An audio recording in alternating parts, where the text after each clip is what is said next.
හැබැයි යාළුවගේ ඔක්කොම නීති නම් එච්චර සෞතුන්නේ නැහැ. මොකද මිනිස්සු අගය කරපු නීතිත් මේ අතර තිබුණා. පළවෙනි එක තමයි දෙන්න කොච්චර බිසි වුණත් රෑ නිින්දට යන කලින් දෙන්නත් එක්ක එකතු වෙලා යාඥා කර මේ දෙන්න විශ්වාස කරනවා මේකෙන් මෙයාලගේ ආධ්‍යාත්මික බැඳීම වැඩි වෙනවා කියලා. දෙවෙනි එක ගත්තොත් අපි ඕගොල්ලෝ කවුරුත් රණ්ඩු වුණාම දෙන්න කතා බහ කරන්නේ නැහැනේ. තරහ වුණාම අඩුම මූණවත් බලන්නේ නැති අවස්ථාවක් තියෙනවා. ඉතින් පෙම්වතුන් අතරත් මේ විවාහ ජීවිතය ඇතුළත ඒක වෙනසක් වෙන්නේ. ඒත් ඕගොල්ලෝ දන්නවද මේ දෙන්නගේ දෙවෙනි නීතිය තමයි දෙන්න කොච්චර රණ්ඩු වුණත් දෙන්නට දෙන්න උදව් කරගන්න ඕනේ. අනිත් කෙනාගේ අවශ්‍යතාව වෙනුවෙන් තමන් පෙනී ඉන්න ඕනේ. මොකද දෙන්නගේ තරහ මරහා නිසා යුතුයකම් පැහැර අරින්න මේ දෙන්න සූදානම් නැහැ. තුන්වෙනි එක තමයි පරණ වැරදි අවුස්සන්නේ නැහැ. ඔයා එදා මෙහෙම කරානේ මම ඔයාට මෙහෙම කරානේ කියලා පරණ ඒවා උලුප්පල ගන්න නැහැ. විවාහ ජීවිතය වෙනුවෙන් දෙන්න 100% කැප වෙනවා. අපි දැන් බලමුද විශේෂඥයෝ මේ ගැන කියලා තියෙන මොනවද කියලා. බෙකි තොම්සන් කියන විශේෂඥවරිය මේ විවාහ ගිවිසුම ගැන මෙහෙම අදහස් කියලා තියෙනවා. එයා කියන විදිහට මේ නීති වල තියෙන අදහස මූලධර්මය හරිමල. හැබැයි මෙතන ප්‍රශ්නේ තියෙන්නේ මේවා දෙන්න අතර දැඩි නීති විදිහට පනෝපේක. ඇය කියනවා ආදරණීය නිරෝගී යුව මේ වගේ දේවල් කරන්නේ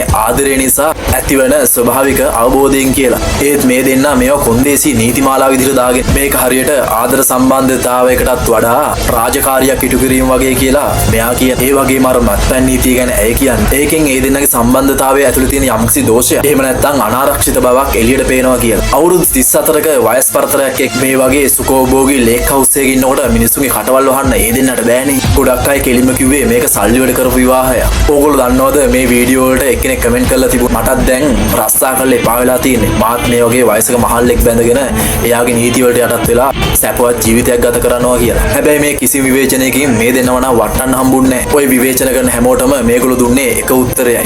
අපේ මේ නීති රීති ගැන ලෝකෙට තේරුම් ගන්න බැරි වෙන්න පුළුවන්. ඒත් මේක අපි දෙන්නට ගැලපෙනවා. අපි අපේ ක්‍රමේ තෝරගත්තා. ඔබ ඔබේ ක්‍රමේ තෝරගන්න.